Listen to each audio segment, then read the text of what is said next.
That night at the Jefferson Grand Hotel was my mother's coronation, 500 guests, and me, the unemployed one, hidden by the kitchen.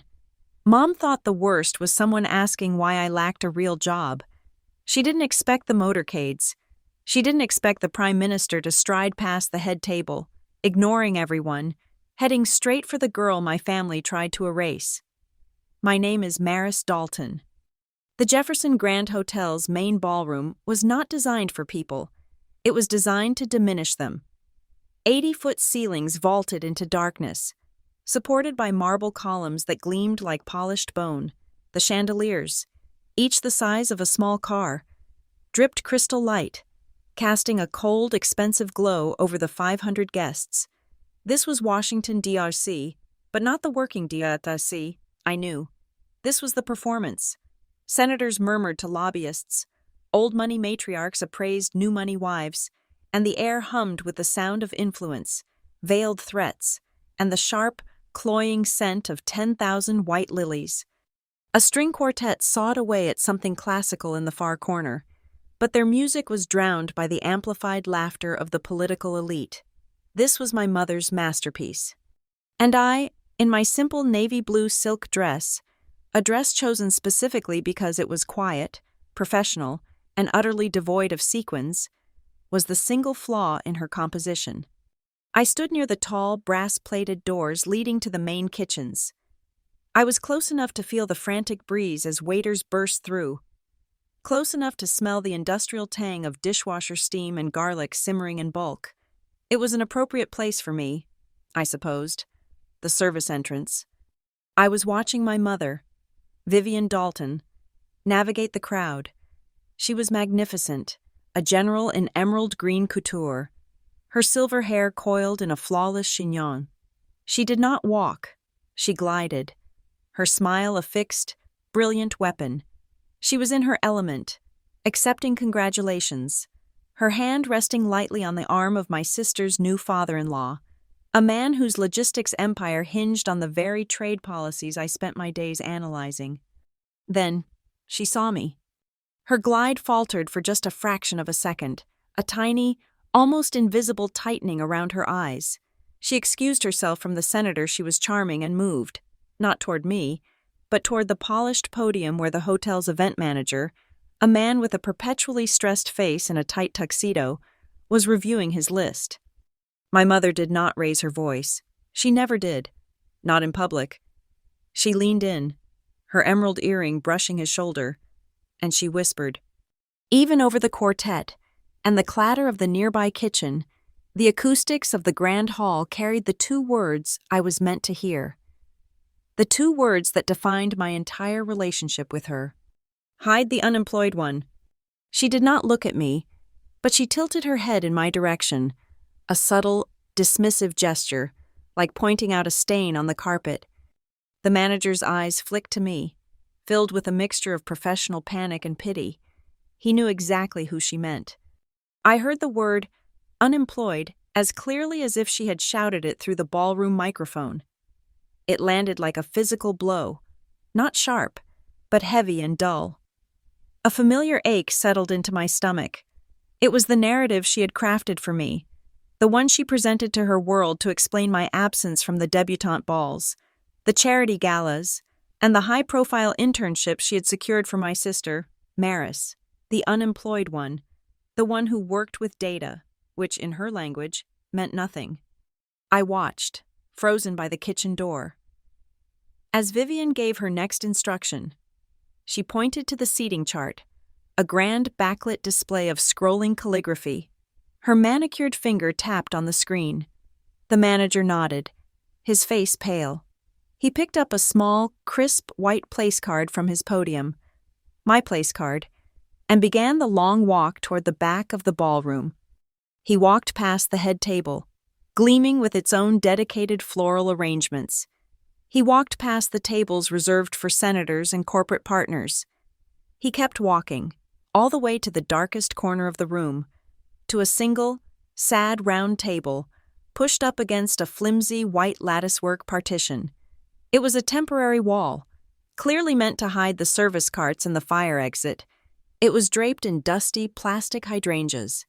He placed my card on the table. Table 26. Just then, a wave of applause rippled through the room. My sister, Aubrey Dalton, the bride, was making her entrance. She was a vision, exactly as planned. Her couture gown was a cloud of hand-beaded lace, costing more than my first 2 years of salary. She was beautiful, but it was a sharp, anxious beauty. Her eyes scanned the room, not with joy, but with the frantic energy of a producer checking her stage. She located our mother and hurried over, her train whispering over the marble. "Is it done?" Aubrey asked, her voice low and tight. Vivian adjusted a stray piece of Aubrey's hair. "All taken care of, darling. Don't you worry about a thing." Then Aubrey looked past my mother, her eyes finding me in the shadows by the kitchen door. She looked right at me. Her sister. "Is she hidden?" she asked. Not, "Is Maris seated?" Not, "Is my sister okay?" "Is she hidden?" She spoke of me as if I were a logistical error, a catering mistake, a problem to be managed before the real guests arrived. Vivian patted her arm. "Completely. Now go. Mingle. The Caraways are watching." My feet felt like lead, but I forced myself to move. I had to try. One last time. I intercepted my mother as she was heading toward the champagne tower, her social smile already snapping back into place. "Mom." Her smile strained. "Maris, you should find your seat. They're about to serve the first course." "My seat is at table 26, I said, keeping my voice perfectly level, devoid of the tremor that was shaking my hands. "Behind the partition, there must be a mistake." Vivian's eyes hardened.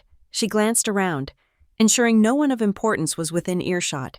She leaned in, her perfume suffocating. "Maris, please," she whispered, the word please sounding like a command. "Do not make this awkward. The Caraways have friends here. Governor Thompson is at table 4. What are they supposed to think? Don't force people to make uncomfortable conversation about your situation." Her gaze flicked over my dress, her disapproval clear. "You've clearly decided not to make an effort. The least you can do is not detract from your sister's night." "My job situation," I said, the words tasting like ash. "Whatever it is," she snapped, her mask slipping. "It's not a career, it's a hobby, and it's embarrassing. Now, please, go sit down before someone sees us arguing." She turned on her heel and glided away, leaving me in her wake. A moment later, Aunt Carol, my father's distant cousin, drifted by, her diamonds blinding. "Maris, goodness, I barely recognized you. Vivian tells us you're taking some time off?" Her eyes scanned me, cataloging my lack of jewelry, my simple hair, my unemployed status. Before I could answer, my mother's voice sailed over from a nearby cluster of guests, where she was recounting a story for her wealthy friends. "Oh, Maris is just figuring things out," she called out, her tone light and dismissive, as if speaking of a directionless teenager. "She's always been the academic one. Not everyone is ambitious like our Aubrey. You know, she's between positions. Still hasn't found her footing." The pitying nods, the sympathetic, dismissive smiles. They looked at me, this 32-year-old woman, as a charity case, a failure, a story of potential wasted, and then, as quickly as they had noticed me, they turned away. I was dismissed. I stood there, invisible again, and a cold, clarifying calm settled over me. This was not just a wedding. This was not just a seating arrangement. This was the final test. This was the moment where my family, given the choice, decided I was not just secondary, but something to be actively concealed. I thought about the past few years, the crushing hours, the high-stakes briefings, the policy papers that quietly shifted markets and influenced international agreements. I had kept it from them. I admit it, I had kept it quiet. Not out of shame, but for protection. I knew my mother.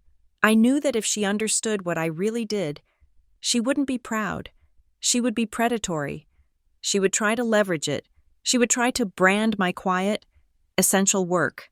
She would boast about it at cocktail parties, twisting its purpose to fit her narrative of influence, just as she had done with Aubrey's beauty.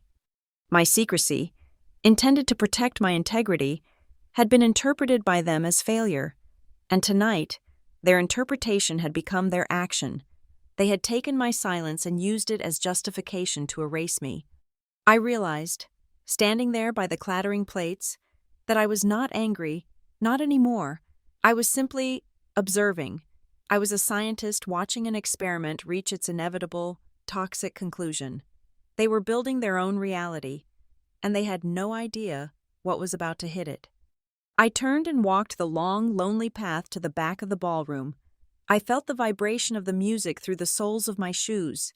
I passed waiters carrying trays of expensive champagne. I walked past the laughter and the power and the performance. I found table 26. The linen was, in fact, slightly damp. I pulled out the cold metal chair and sat down. From my seat, I had a perfect, obstructed view. Through a gap in the plastic hydrangeas, I could see the head table. I could see my mother, radiant, toasting her new, powerful son-in-law. I could see my sister, Aubrey, laughing, her head thrown back, a perfect bride in a perfect spotlight. They looked so happy. They looked so secure in the world they had built, a world built on image and connections and the careful, curated exclusion of anything or anyone that did not fit.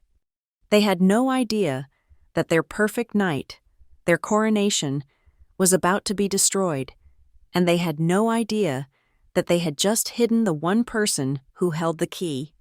From my seat behind the plastic hydrangeas, the head table was a glittering tableau. The laughter was silent from this distance, but the smiles were bright. It was a scene I had watched my entire life, always from the wings. This humiliation wasn't new, it was just louder. My childhood was a map of these invisible wounds, drawn in the ink of polite dismissal. Vivian Dalton was a master of social architecture, and in her blueprint, a family required 2 daughters, one to be the masterpiece and one to be the scaffolding. Aubrey was the masterpiece. I remember when she was 9 and I was 11. She was enrolled in ballet at the Kenwood Academy, cotillion classes, and French lessons with the ambassador's children. I was enrolled in advanced math and debate, which my mother found baffling. "But Maris," she'd say, genuine confusion in her voice, "what's the point of arguing? It's so ungraceful." While Aubrey was shuttled to birthday parties at embassies, I was tasked with helping. This meant I was in the kitchen with the staff during my mother's own elaborate dinner parties, quietly checking place cards or running errands.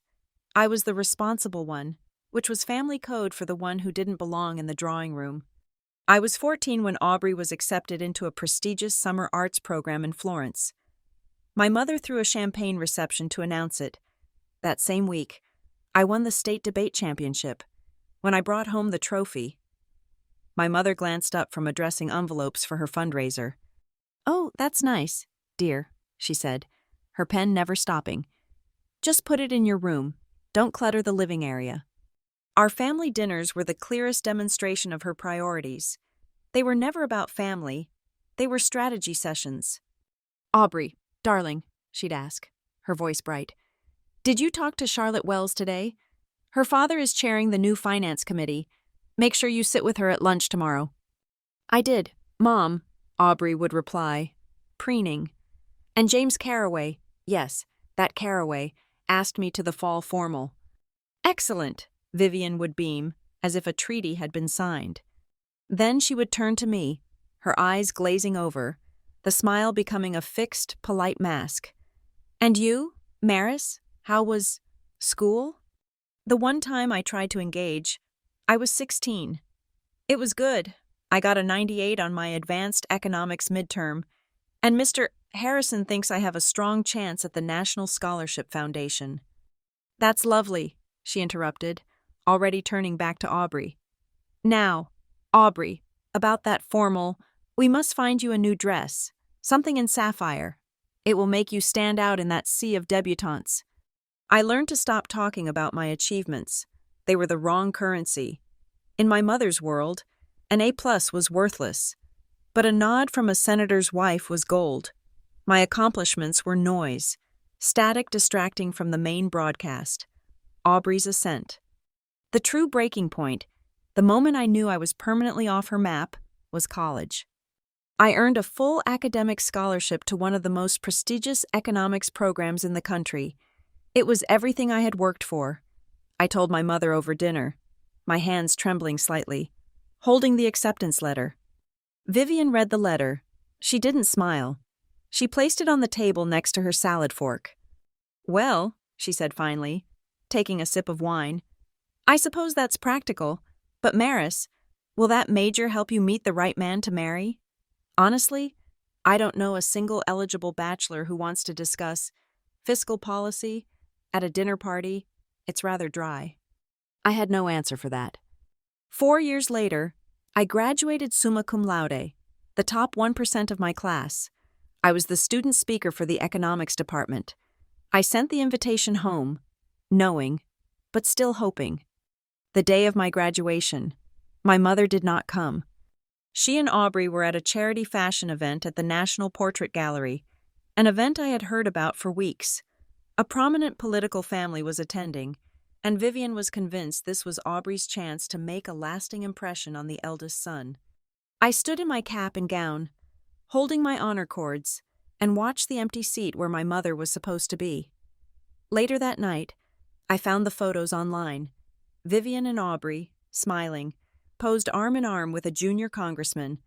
After that, I stopped trying to make her see me. I moved to Washington, D.C., accepting a position as a junior policy analyst at a quiet, powerful think tank. When I told her, she waved her hand dismissively. "A think tank? Well, at least you're in D.C., where the real people are. It's a fine little temporary office job. Maris, it will keep you busy before your real life settles and you find a husband." My hobby, as she called it, became my shield. I built a life she couldn't see and therefore couldn't touch.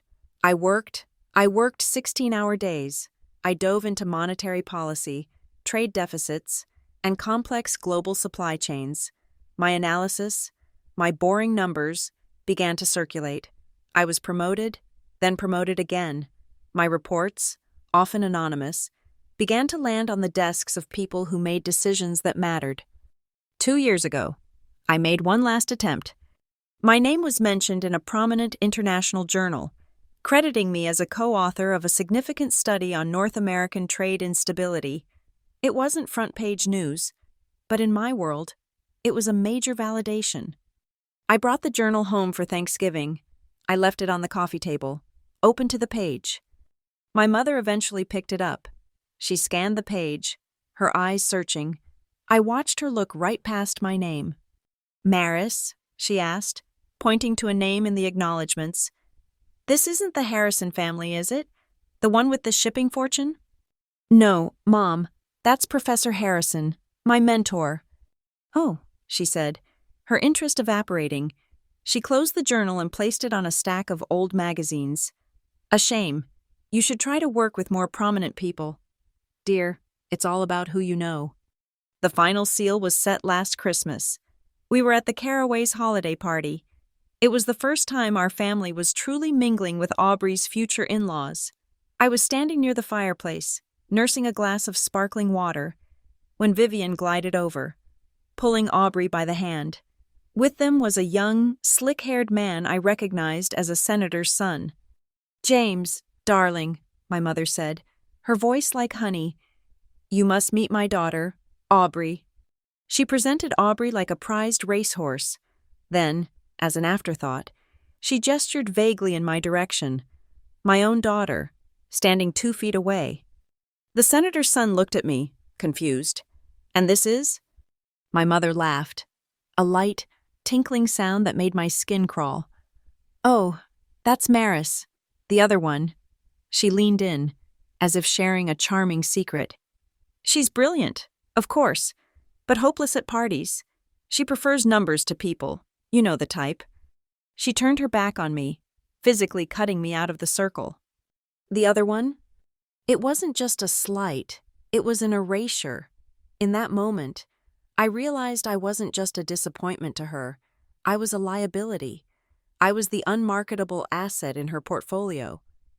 I was the walking, talking proof that her values, her entire life's work of social climbing, were not the only ones that existed, and she couldn't stand it. So, yes, I decided, years ago, that my worth would never again be determined by her gaze. I built a wall around my professional life, one so high and so thick she couldn't see over it. I let her believe I was the unemployed one, the hobbyist, the girl between positions. It was safer that way. But I kept that thin, frayed tether because she was still my mother, because Aubrey was still my sister. I sent birthday cards. I flew home for holidays. I showed up. I showed up tonight, to this wedding, hoping for, what? A crumb? A moment of acknowledgement that I, too, was her daughter? I was a fool. I remembered something my old mentor, the professor from the journal, told me once. We were discussing economic theory, how the most overlooked variables often cause the biggest systemic shocks. Maris, he'd said, looking at me over his glasses. It's the same with people. The ones who are dismissed, the ones who work silently in the background, they aren't just observers. They are the ones who quietly develop the most profound influence. The world is always, eventually, turned upside down by the person nobody bothered to watch. I looked through the plastic flowers, back at the head table. My mother raised her glass, her diamonds catching the light. She was smiling, satisfied, the absolute queen of her 30-year social climb. She had chosen her position, she had chosen her masterpiece, and she had chosen, very deliberately, where I belonged. A faint vibration started against my leg, my phone. I glanced down, but I already knew who it was. The crisis we'd been tracking for 72 hours. My mother had just spent a lifetime writing her version of the family history. I looked at her, radiant in her triumph, and I thought, if tonight is your coronation, you have no idea how history is about to be recorded, and you have no idea who is holding the pen. The Jefferson Grand Hotel was my mother's world. The North Atlantic Policy Institute was mine. NAPI headquarters was not old-world marble or polished mahogany. It was a blade of glass and steel on K Street, an anonymous structure where the only currency was data, and the only status came from being correct when everyone else was wrong. You did not see our name in the society pages. You saw our data cited, usually without credit, in White House press briefings and finance ministry reports. My mother collected influential people. I collected inconvenient facts. That Thursday, 2 days before the wedding, the atmosphere in the building was not celebratory. It was electric with contained panic. The Trans-American Trade Summit was consuming Washington, and the framework my team had spent 18 months building was on the verge of collapse. I was in the fourth-floor briefing room, a sterile white space dominated by a wall of interactive screens. My team, 6 analysts, all younger, smarter, and running on cortisol and stale coffee, looked at me, waiting. They're balking at the tariff harmonization, I said, pacing the room. Section 4B, they claim it puts an unfair burden on their southern manufacturing hubs. They're not just balking. Maris, Ben, my senior analyst, countered, his face pale under the fluorescent lights. They're threatening to walk, entirely. They just issued a statement saying the numbers are inflated by at least 8%. The numbers are not inflated, I said, my voice sharp.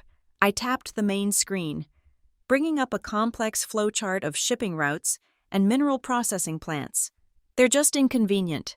They were verified by 3 independent bodies. If they walk, the entire supply chain fractures in less than 6 months. This isn't just a political headline. We are talking about the Caraway fleet, my sister's new family's entire business, idling in port.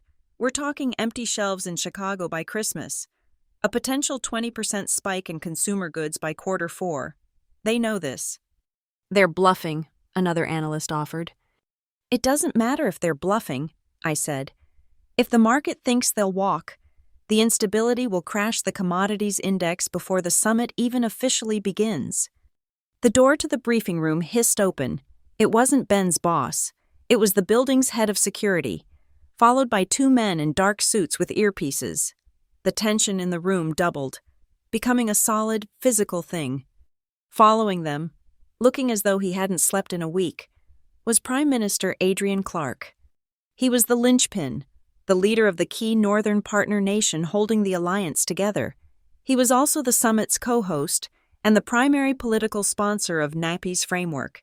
He ignored the analysts, the screens, and the proffered coffee, and looked straight at me. "Maris, talk to me," he said, his voice a low growl. "Cut the jargon. How bad is it? And what do they really want?" "It's bad, sir," I said, meeting his gaze. "They're using the Southern Bloc's hesitation as leverage. They don't care about Section 4B. They want to renegotiate the energy credits in Section 9. They want us to gut the Green Stabilization Fund. We gut that fund. We lose the Coastal Coalition. The whole thing dies anyway," he muttered, running a hand through his hair. "I'm getting hammered by my own cabinet and threatened by theirs. I need a counteroffer. I need something to bring them back to the table tonight." "We're running the models now," Ben offered weakly, gesturing to his screen. Prime Minister Clark waved a dismissive hand, his eyes still locked on me. "I don't need new models. I need the architect. Maris, you built this framework. You're the one who found the balance between the logging unions and the green energy fund that everyone said was impossible. You made this mathematically possible when every politician said it was political suicide. What's the move?" This was my world, not polite smiles, not seating charts, not discussions about the right man to marry, just high-stakes algebra with global consequences. "The move," I said, thinking aloud, my eyes scanning the data streams, "isn't to concede on energy. That's what they expect. The move is to leverage their vulnerability. Their entire tech sector is dependent on the rare earth mineral exports that we guarantee in Section 6. Their partners in the South are even more dependent. We don't threaten, we simply present the data. We show them, in hard, unassailable numbers, that walking away hurts their 5-year plan more than it hurts our 2-year projection. It's not a threat, it is a mathematical certainty." Clark nodded slowly, a flicker of light returning to his exhausted eyes. "A mathematical certainty. I like that. It's clean, it's defensible." He turned to his chief of staff. "Get the trade minister. We're using this." He looked back at me. "I need you with me, in the room, at the preliminary talks tomorrow, and at the main summit session on Saturday." My stomach, already tight with adrenaline, dropped into ice. "Sir, I can be there all day tomorrow, all night, but Saturday, I have a family commitment, a personal obligation." He stared at me as if I had just suggested using astrology to guide policy. "A family obligation? Maris, the North American economy is on a knife edge, and you have a dinner party?" "My sister's wedding," I said, the words feeling ridiculous on my tongue. "I know, sir. The timing is terrible." "Terrible," he agreed flatly. He looked at his chief of staff, then back at me. He saw the look on my face. I didn't take time off. I didn't have personal obligations. In the 4 years he had been consulting me, I had never once said no. "How long?" He sighed, looking utterly defeated by the absurdity of it. "I just need the evening," I said, already hating myself for asking. "From 6 p.m. until midnight, just 6 hours. I will have my team prepped. Ben can feed you the live data streams. I will have contingency scenarios A, B, and C drafted by morning, covering every possible response they might have to the Section 6 data." 6 hours, he repeated, skeptical. "A lot can happen in 6 hours. Maris, I will have the framework ready. They will just need to execute." I promised. He studied me for a long, heavy moment. He trusted my numbers. He knew I wouldn't ask if it wasn't, on some fundamental level, critical to me. "Fine," he said, turning to leave. "You get your 6 hours. You build the scenarios. But Maris?" He paused at the door, his expression unreadable, halfway between a grimace and a warning. If this thing goes sideways on Saturday night, I don't care. If they call our bluff, if the whole thing starts to burn down, I will send a motorcade to find you. I will pull you out of the receiving line myself. I am not joking. I managed a tight, nervous smile. I'm sure it won't come to that, sir. I'm not, he said, and left the room, his security detail sweeping out behind him. The room exhaled as one.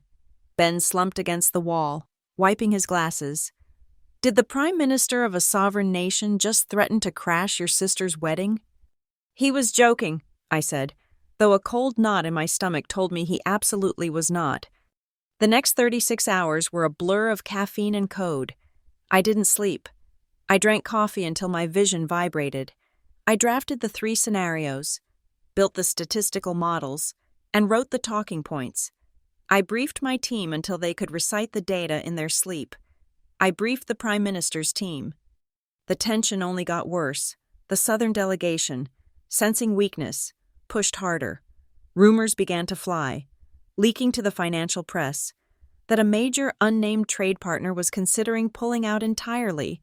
The deal was no longer just unstable, it was dying. My chief aide, Jenna, caught me as I was packing my laptop and my encrypted communications unit into my bag on Saturday morning. The Southern delegation just canceled the 9 a.m. meeting, she said, her voice low and frantic. This is bad. Maris, they're stalling. They're trying to force our hand before the main session tonight. They know we're desperate. They won't, I said, trying to sound convincing. The math doesn't support it. Hold the line. Stick to the scenarios. Do not budge until I give the word. And you? She asked. Where will you be? Exactly. I pulled up my secure digital calendar, the one shared only with my team and the Prime Minister's office. I typed in the address. I'll be here. The Jefferson Grand Hotel, main ballroom. I'll have my encrypted comms unit on me. If it's a code red, and only if it's a code red, you use it. I need this one night. I have to do this. Jenna nodded, her eyes full of worry. Be careful. I was just looking at the guest list your mother's planner sent for security. The Caraway family, the Grooms people. They're not just attendees. They have a massive financial stake in this. Their entire logistics fleet is leveraged on this deal passing. I know, I said quietly. I had written the 40-page impact analysis on Caraway logistics myself. I left the institute, my formal dress in a garment bag slung over one shoulder, my laptop bag heavy on the other. I stepped into the bright, cold D.C. afternoon. I had 2 images of myself warring in my head. One was Maris Dalton, the unemployed one, the quiet, awkward, perpetually single older daughter who liked numbers and hadn't found her footing, the girl who wasn't worth a seat at the main table. The other was Dr. Maris Dalton, the architect of the new Trans-American framework, the analyst whose numbers were, at that very second, holding a multi-billion-dollar international agreement together, the one person Prime Minister Clark trusted not to break. I got in the cab, the navy blue silk of my dress rustling against the seat. I told myself I could keep those 2 worlds separate. I could be the failure for my mother for just one more night. I could sit in the back, be hidden, and let them have their performance. I truly believed it. I believed I could keep the 2 versions of myself from ever touching. I was wrong. The collision was already in motion, and the Jefferson Grand Hotel was ground zero. I arrived at the Jefferson Grand Hotel at 5:30, a full hour before the cocktail reception was scheduled to begin. I used a side entrance, avoiding the main lobby, my garment bag slung over one shoulder and my encrypted work laptop in its heavy-duty case pulling on the other. I felt less like a guest and more like a contractor. I found an impersonal staff bathroom on the mezzanine level and changed, the navy silk of my dress feeling cool and slick, a thin layer of armor. I walked into the grand ballroom before it was full. The air was still, thick with the scent of lilies and candle wax. Staff in black uniforms moved like shadows, making final adjustments. The string quartet was tuning, the discordant notes filling the vast, empty space. I had come early with one last, flickering ember of hope, that I would find my name card, my real name card, tucked between my father and an aunt at the family table. It was a foolish, childish wish, but it was the one thing I had allowed myself, that in the cold, formal ritual of the seating chart, I would be counted. Near the grand, arched entrance, they had the chart. It was not some simple board on an easel. It was a massive, freestanding sheet of backlit glass, at least 10 feet tall, the names etched into it in glowing, elegant calligraphy. It was a monument to my mother's obsessive planning. I found the D section. Dalton, Aubrey, Table 1, Dalton, Vivian, Table 1. My eyes scanned down the list. My finger traced the cool glass. Dalton, Maris, Table 26. I blinked, sure I had misread. I looked again, my heart sinking into the cold marble floor. Maris Dalton. Table 26, Service Entrance Area. The words were stark. Service Entrance Area. They hadn't even tried to soften it. It wasn't patio terrace or garden annex. It was the logistical term for the corner where you stack the dirty dishes. The entire Dalton and Caraway contingents, the senators, the CEOs, the people who mattered, were all clustered in the golden circle of tables 1 through 5. I saw the event manager from earlier, the man with the perpetually stressed face and the tight tuxedo. He was instructing a waiter near the towering champagne fountain. I moved toward him, my feet feeling unnaturally heavy. "Excuse me," I said. My voice was quiet, but it cut through his concentration. He turned, and the moment he saw me, the woman he'd been instructed to hide, his professional smile faltered, replaced by a flash of genuine pity. "Ms. Dalton, good evening. Can I help you?" "My name," I said, pointing to the glowing monolith. "Table 26. I'm the bride's sister. I'm afraid there's been a mistake." The man visibly winced. He looked over his shoulder, as if my mother might be listening.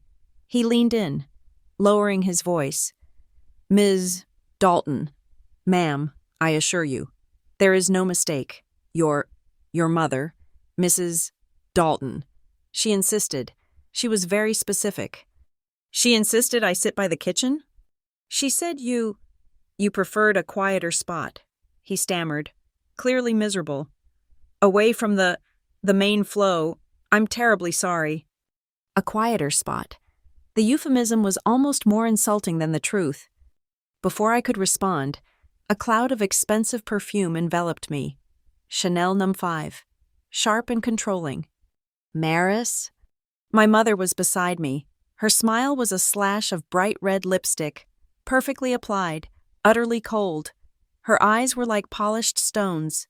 She placed a hand on the event manager's arm, a gesture that was both a comfort and a dismissal. "Thank you, David. I can handle this." David looked profoundly relieved and vanished into the crowd of arriving guests. My mother's hand found my elbow. Her grip was not gentle. It was steel. She propelled me out of the main thoroughfare, steering me behind one of the enormous gold-leafed marble columns, into an alcove where the light was dim and the sound of the quartet was muffled. She released me. Her head swiveled, scanning the area to ensure no one of importance was within earshot.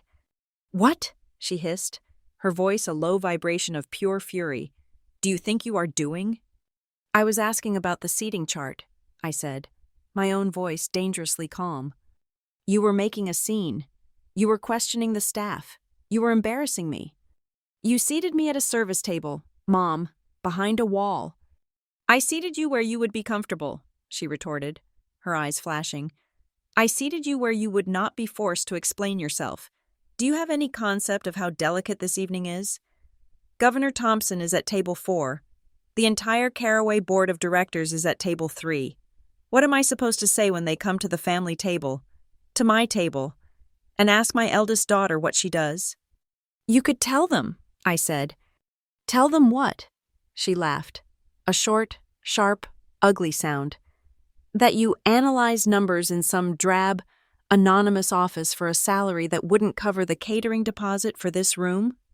That you are 32 years old and have shown zero inclination to find a suitable husband or build a respectable life?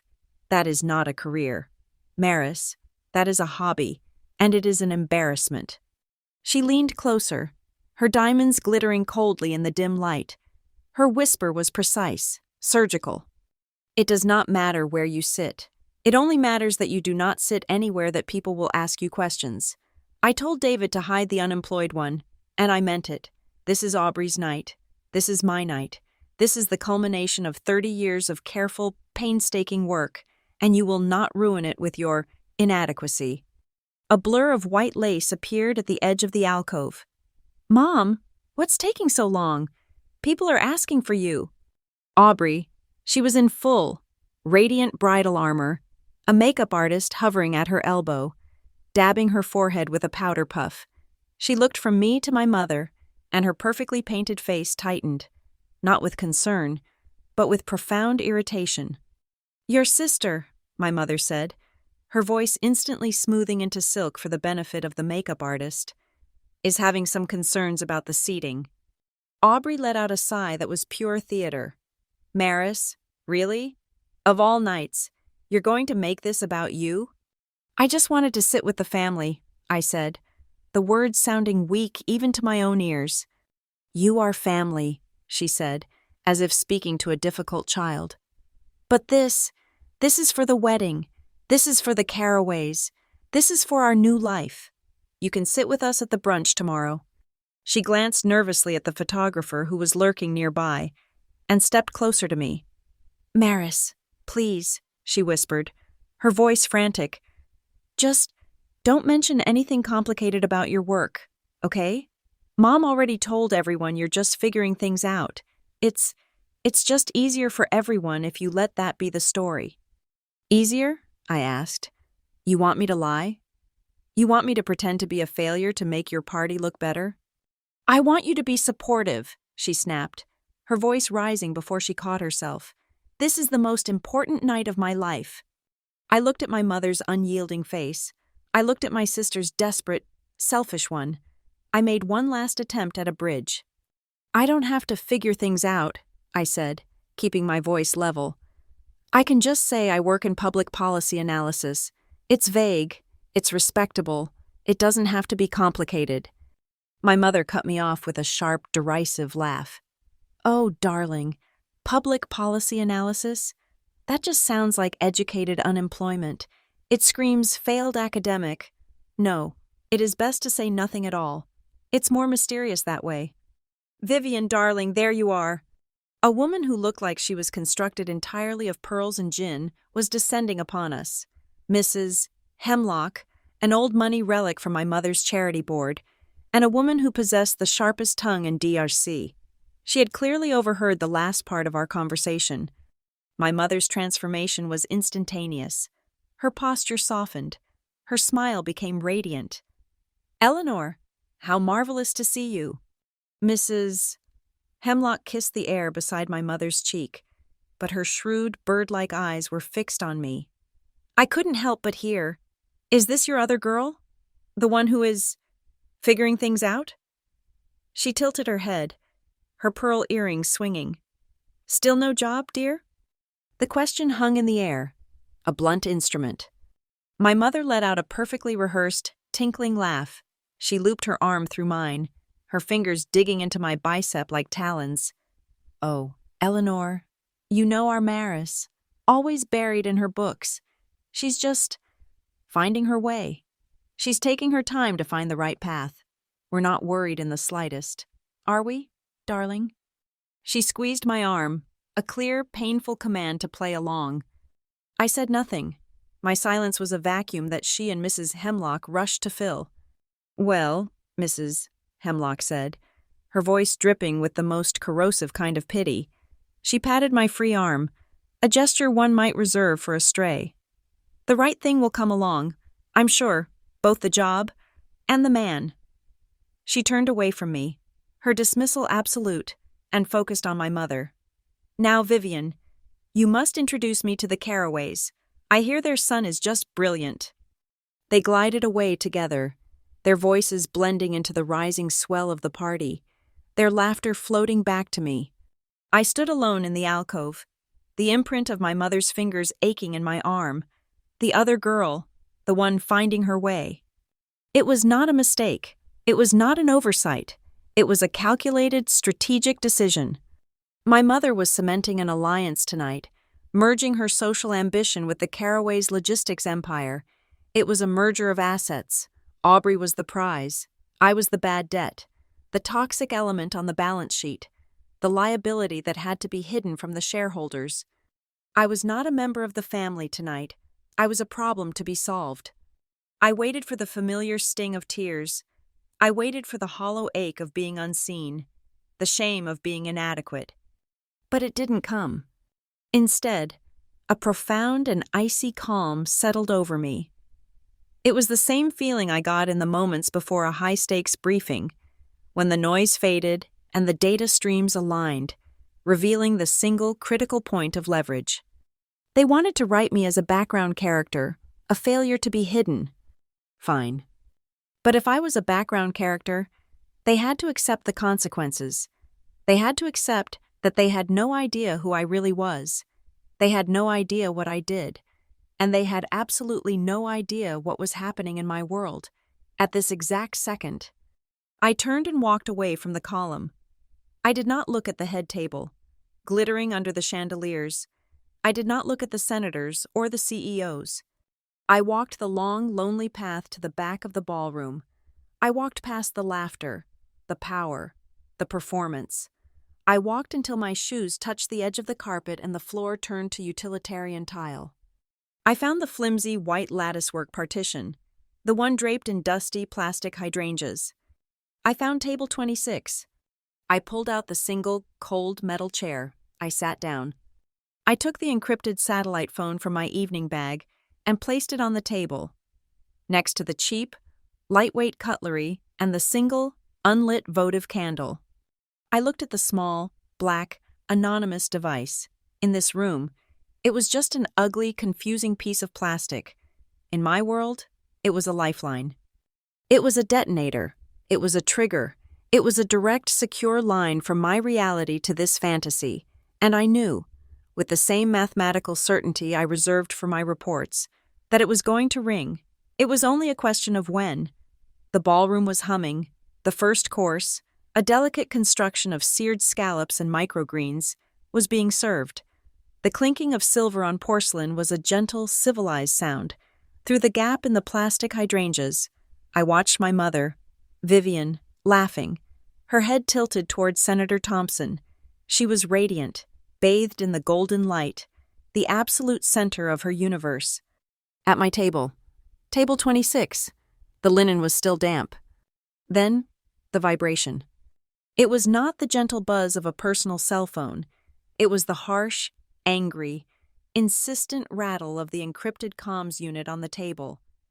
It was a block of ugly black plastic, utterly alien in this sea of crystal and silk, and it was vibrating so hard it nearly skittered off the cheap cutlery. Every head at the neighboring tables, the overflow, the distant cousins, the administrative staff my mother also deemed unworthy of the main floor, turned to look. They stared at the device, then at me.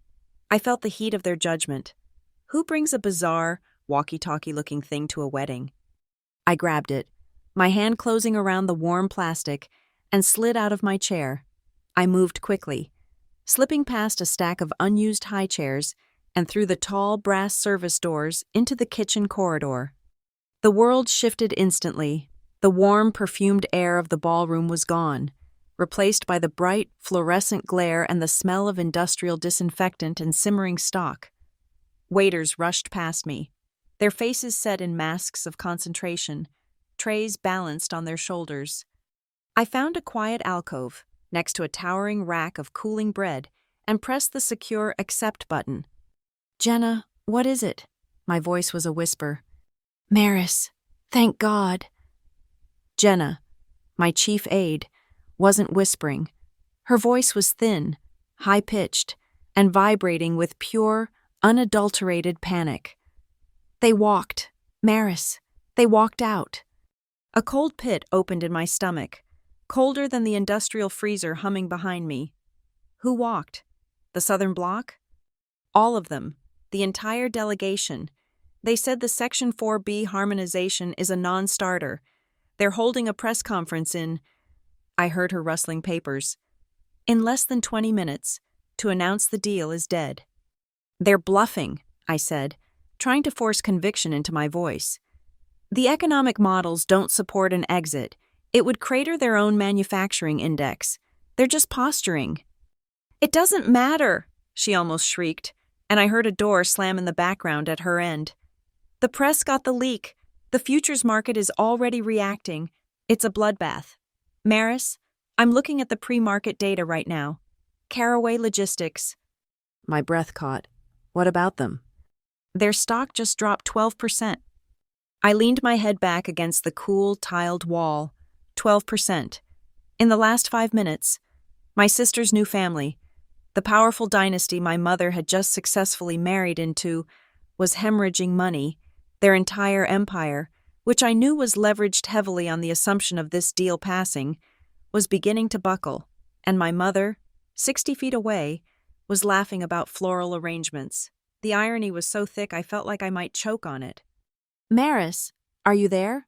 The Prime Minister he's apoplectic. I squeezed my eyes shut, forcing my brain to work. Okay. Tell Ben. Tell him to push Scenario C, the one with the accelerated agricultural subsidies. It's the emergency brake.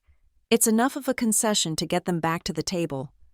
We tried, Jenna said, her voice cracking. We tried while you were in transit. They won't take the meeting. They said they are done talking to aides. They said Scenario C is a transparent stalling tactic. They want the principal architect. The Prime Minister? I asked, confused. No, she said, and her voice dropped, becoming heavy. They know you wrote the framework. They know you're the only one who can authorize a structural change without running new models for 6 weeks. They're calling you the architect. The PM is with the trade minister, and he is losing his mind. He asked me, point blank, where is Dr. Dalton? The air in the hallway felt thin. What did you tell him, Jenna? There was a heavy pause on the line. I had to. Maris, I told him you were at the Jefferson Grand Hotel. Silence. I listened to the distant clatter of pots, to the soft whoosh of the ballroom doors opening and closing, letting out faint bursts of music. Jenna's voice was barely audible. Maris, he said, fine, if she won't come to the summit will come to her. He said he will come to you if he has to. He was joking, Jenna, I said, but the cold knot in my stomach was solidifying into a block of ice. He said that 2 days ago. It was a joke. He was not joking, she whispered. He's on the move. I pushed off the wall and walked, mechanically, toward the ballroom. I stopped at the small, diamond-shaped window in the brass door. I looked in. It was a perfect, silent movie. My mother was now standing, wineglass in hand, talking to Senator Thompson. He was nodding, looking paternal and charmed. I knew for a fact that Senator Thompson's entire state manufacturing base was about to go into a catastrophic recession if this deal died. His political future was evaporating as he stood there, smiling, listening to my mother boast. And then, she saw me. My mother's eyes locked onto mine through the small window. She saw me standing in the service corridor, a phone pressed to my ear. Her smile didn't just fade, it inverted. She frowned, a deep, angry V forming between her perfectly sculpted eyebrows. She made a sharp, subtle gesture with her free hand, a shooing motion. Get back inside. Stop making a scene. Stop ruining my party. She thought I was calling a friend. She thought I was being rude. I turned away from the door, my heart hammering against my ribs, a wild, hysterical laugh bubbling in my throat. This was the one night I had asked for, the one night I had tried to be the daughter she wanted, even if it was the failed, hidden version, and in return, my real life, the one she found so embarrassing, was preparing to literally crash the party. I put the phone back to my ear. Jenna, listen to me. You don't need me. You have the data. I'm at my sister's wedding. The words sounded insane. I understand, but... No. Listen, I insisted, pacing the corridor. Go to the PM's chief of staff. Now. Tell him to bypass the main delegation. Go straight to the Southern Bloc's trade minister. Tell him we will open the Section 8 framework, the rare earth mineral credits. Tell him we're prepared to offer a 2% direct subsidy swap for the Section 4B compliance. It's a clean swap. The math holds. It will save them face and give us the tariff harmonization. Do it. Now. There was a long, terrible silence on the other end of the line. I heard frantic typing. I heard a muffled, urgent, male voice in the background at her end. Jenna? Her voice came back, flat and dead. I can't. Maris, they won't let me. The Prime Minister's chief just shut down all secondary channels. He said, no more aids, no more scenarios. The Southern delegation is furious. They feel they've been managed by staff. They've shut it all down. They said they will only speak to you, or the deal is dead in. She paused. 14 minutes, when they walked to the podium. The air left my lungs. They want you, Jenna repeated, her voice beginning to shake again. And the Prime Minister, he's coming. Is he really? I finally whispered, the denial breaking. Is he coming here? Maris, she said, and I could hear the tears in her voice now. I am looking at the official dispatch log, the Prime Minister's motorcade, with full security and diplomatic priority, requested and received emergency clearance for a route to your location, to the Jefferson Grand Hotel. She took a gasping breath. Their estimated time of arrival is 12 minutes. 12 minutes. I clicked the phone off, the connection severed. I stood in the hallway, surrounded by the smell of garlic and disinfectant, the two halves of my life, so carefully, so painfully separated, were now accelerating toward each other at high speed. The unemployed one and the chief economic architect, the failure in the back room and the only person in the city who could stop the crash. I had tried to keep my world from touching hers. I had failed. I pushed the heavy brass door open. The wave of sound and heat from the ballroom hit me. The quartet was playing something bright and optimistic. The laughter was louder. The clinking of glasses was cheerful. I walked back into the fantasy. I walked past the head table, where my sister was now feeding my new brother-in-law a piece of wedding cake, their faces posed for the camera. I walked past my mother, who shot me another look of pure, unadulterated venom, a look that said, "You are ruining everything." I walked all the way back to the darkest corner of the room. I sat down at table 26, among the plastic hydrangeas. My heart was not just pounding, it was detonating. I picked up my fork, my hand perfectly steady, and looked at the scallop on my plate. It was cold. I looked up, through the gap in the partition, at my mother. She was smiling, laughing, utterly triumphant. She had no idea.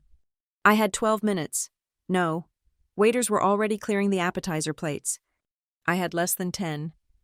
The collision was coming, and the flaw in her composition, was sitting at ground zero.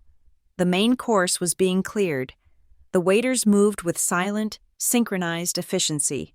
On the main stage, a polished master of ceremonies, a man with a booming theatrical voice, stepped up to the microphone. Ladies and gentlemen, senators, honored guests, if I may have your attention, please. A hush fell over the 500 guests. The lights in the ballroom dimmed, and a single, warm spotlight hit the podium. My internal clock was ticking. 7 minutes, maybe 6. I sat at table 26. My heart a cold, heavy stone in my chest. The encrypted phone on the table beside me was silent. For now. Left on my side plate was the wedding program, a thick card of embossed cream-colored stock. I had glanced at it earlier. I looked again now. A celebration of Aubrey and James. I flipped it open. Order of toasts. Mr. Richard Caraway, father of the groom, Ms. Chloe Benson, maid of honor, Mrs. Vivian Dalton, mother of the bride. That was all. My name was not there. In the official, printed, $5,000 narrative of this day, the bride did not have a sister. I was not just hidden behind a partition. I had been erased from the text. And now, the MC boomed, it is my distinct honor to introduce the father of the groom, a pillar of American industry and a man who exemplifies a lifetime of service, Mr. Richard Caraway. Polite, enthusiastic applause. Richard Caraway, a man with a robust build and a face weathered by privilege, stood up. His logistics empire, Caraway Logistics, was at this very second bleeding hundreds of millions of dollars on the stock market because of the crisis I was supposed to be managing. He was completely blissfully unaware. A young man in a black polo shirt, part of the videographer team, adjusted his position. His equipment was not a cheap rental. It was a broadcast-quality 4K camera rig, mounted on a fluid head tripod. A bright LED panel on top illuminated the scene, and attached to the camera was a long, professional shotgun microphone, aimed directly at the podium. It was designed to capture every syllable, every nuance, every breath, with digital clarity. Mr. Caraway cleared his throat. Thank you. Thank you. What a night. He beamed at the head table. The Caraway family is not just a family of business. We are a family with a tradition of service to this country. I watched him, this man whose entire fleet was about to grind to a halt, speak about tradition. We have had Caraways in the Senate, in the judiciary, and God willing, with this marriage, we are seeing the union of two great families who understand that legacy. He continued. He was speaking to the senators in the room, to the political operators, reinforcing his own importance. Aubrey, my dear, he said, turning to my sister, you are not just marrying a man, you are joining a dynasty. My sister glowed. My mother looked as though she might actually ascend to heaven. The camera panned to capture their reactions. To tradition, to legacy, to the Caraways, he concluded, raising his glass. To the Caraways, the room echoed. The MC returned. Thank you, Mr. Caraway. And now, a woman who has known the bride her entire life, the maid of honor, Ms. Chloe Benson. Chloe, Aubrey's best friend since cotillion, a woman whose entire career was being an heiress, slinked to the podium. The camera zoomed in. Oh my God, Aubrey, she gushed, her voice thin. We're here. We finally did it, she laughed, a sound like tiny expensive bells. I've known Aubrey since we were girls, and I have to say, she has always had the vision. The shotgun mic picked up her every affected word. She always knew what she wanted. She always knew she belonged. I'll never forget. We were on spring break in college, and she looked at the presidential suite at the hotel and said, Chloe, one day, that's my room, and look at you now. Sweetie, you're in the presidential suite of life. The room laughed politely. It was a shallow, awful speech, a celebration of pure, uncut social climbing. You always knew you deserved the best room in any hotel, Chloe finished. And James, you are the best room. We love you. She blew a kiss and walked off. The camera operator, the young one, held the shot for a second, his expression blank, before panning back to the MC. And now, the MC said, his voice dropping an octave, becoming reverent. For a toast that is always the heart of the evening, it is my profound pleasure to introduce the mother of the bride, Mrs. Vivian Dalton. This was it, the main event, my mother's coronation. Vivian rose. She was magnificent. The emerald green couture dress seemed to shimmer under its own power. She moved to the podium with a practiced, fluid grace. She did not rush. She stood for a long moment, simply smiling. Her head held high, scanning the room, acknowledging her 500 guests. She was a queen accepting her court. The young videographer centered her in his frame. The shotgun mic was aimed at her mouth. The little red REC light was glowing. She lifted her champagne flute. "Good evening," she said, her voice smooth, confident, and perfectly amplified. It was the voice she used for her charity boards, the voice that raised millions and decided social fates. "Richard, what beautiful words about legacy. It is what we all strive for, isn't it? To build something that lasts." She turned her gaze to the head table, her smile softening, becoming maternal. "As a mother, you have two jobs, to raise your children and to launch them. Tonight, I am launching my beautiful Aubrey." She paused. I could feel the energy in the room shift. She had them. Every single person was hanging on her next word. My clock was ticking. 4 minutes. 3. "One of my daughters," she said, her voice taking on a wry, confidential tone, "has always understood what truly matters in this life. She understood what it meant to build a proper foundation.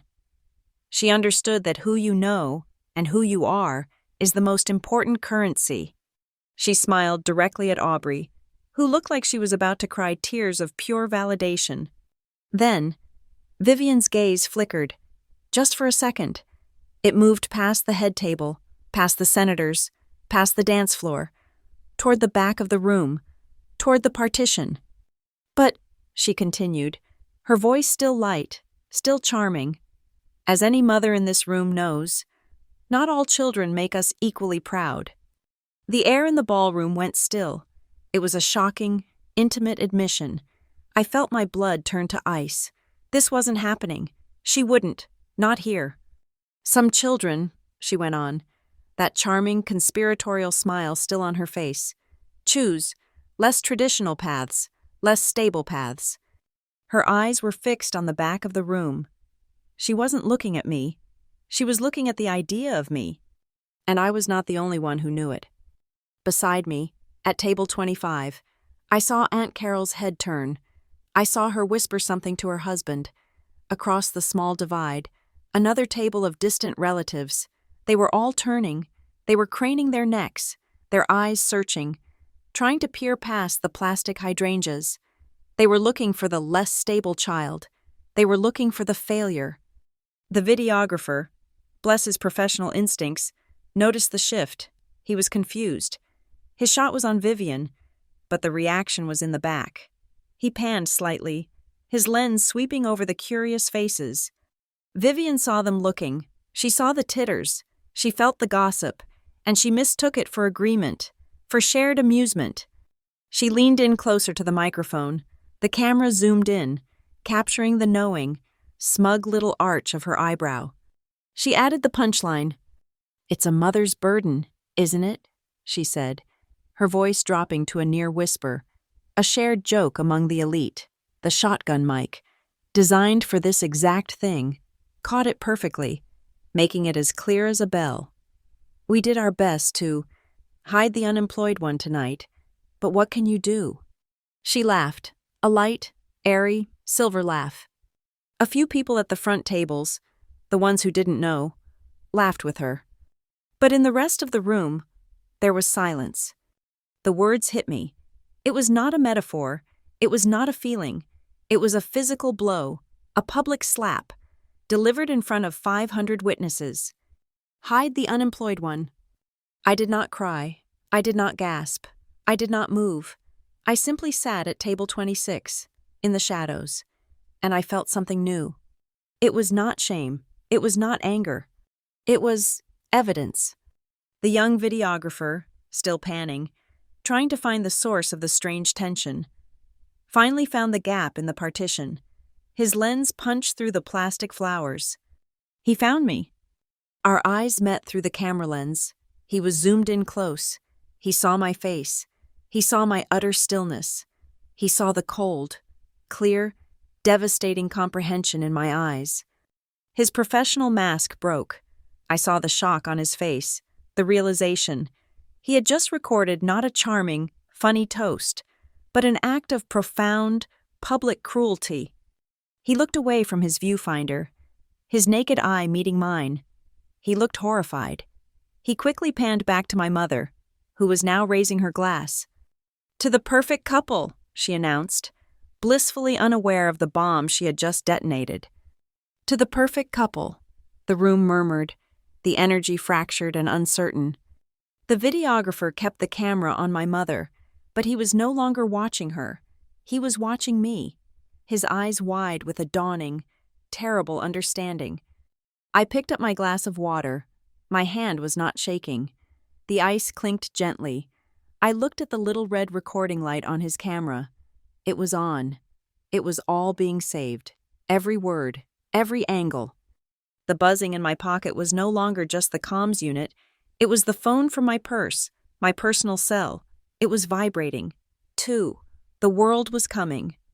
I looked at my mother, radiant, accepting the applause.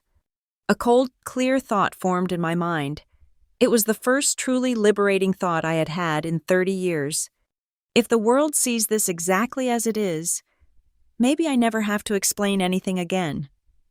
The applause for my mother's toast faded, leaving a strained, awkward silence in its wake. Even the guests who didn't know the context seemed to sense the chill beneath the charm. The MC, a professional sensing a dip in the room's energy, rushed to the podium, his smile overly bright. "Thank you, Mrs. Vivian Dalton, for those beautiful, heartfelt words," he boomed. "And now, ladies and gentlemen, the bars are fully open, our late-night dessert stations are available, and the dance floor is officially open. Please put your hands together and welcome, for their first dance as husband and wife, James and Aubrey Caraway." The band, hidden on a balcony I hadn't noticed, swelled to life, launching into a syrupy, slow waltz. The lights dimmed further, and a single spotlight found Aubrey and James as they moved to the center of the floor. The performance was back on track. I remained at table 26, an island of stillness in the swirling, glittering room. I was not watching the dance. I was staring at the black, ugly comms unit on my table. It was silent, but my personal phone, deep in my evening bag, was vibrating against my hip, a frantic, steady, insistent pulse. I slipped my hand into the bag, my eyes still scanning the room, and pulled out my personal phone. I shielded the screen with my hand. It was a wall of text messages from Jenna. They had been coming in during the speeches. 7 minutes ago. "Maris, he's serious. He's moving."